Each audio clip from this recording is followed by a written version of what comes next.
দেখবি আর জ্বলবি, লুচির মতো ফুলবি। কলকাতা পুলিশের দুটো গালে দুটো ভালো করে আইনি থাপ্পড় লাগিয়ে মিছিল করেছে। এই বাংলায় যে মোহাম্মদ আলী জিন্নার বংশধর আছে, তার নাম মমতা ব্যানার্জি, তিনি ভবানীপুরে মিছিল করতে দেবেন না। একদিনের মধ্যে হাইকোর্টে গিয়ে যুব মোর্চা কলকাতা পুলিশের দুটো গালে দুটো ভালো করে আইনি থাপ্পড় লাগিয়ে আজকে এই 1400 মিটার 1.5 কিলোমিটার মিছিল করেছে। দেখবি আর জ্বলবি, লুচির মতো ফুলবি। স্লোগান একটাই, হিন্দু বাঁচাও, মমতা ভাগাও।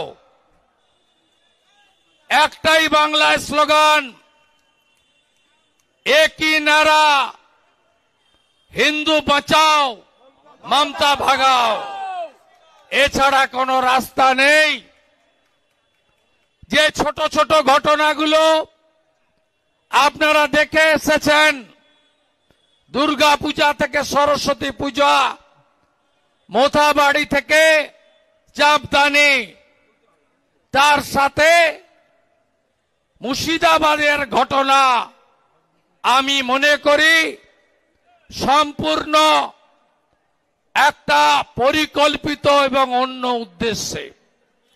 মুর্শিদাবাদের ঘটনা আইন শৃঙ্খলার অবনতি নয়, রাইট নয়, কমিউনাল ভায়োলেন্স নয়, একটা ইনসিডেন্ট নয়।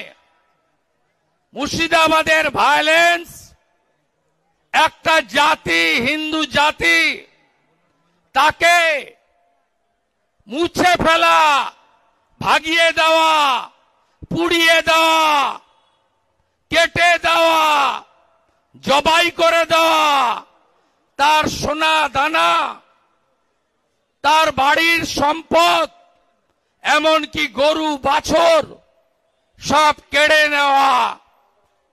এইটা আমরা ভারতীয়রা আফগানিস্তানে দেখেছি। আফগানিস্তানে কাবুল সহ সব বড় সিটি হিন্দু, শিখ, জৈনদের হাতে ছিল, আজকে নেই।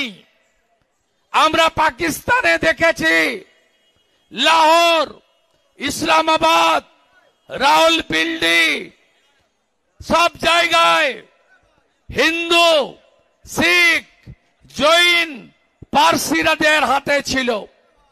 যতগুলো বড় সিটি পাকিস্তানের, তার সম্পদ, তার অর্থনীতি, তার এডুকেশন সব পরিচালনা করত হিন্দু, শিখ, পারসিরা।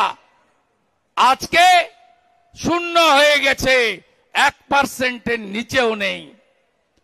আমরা এই জিনিস বাংলাদেশে দেখছি, 47-এর 33%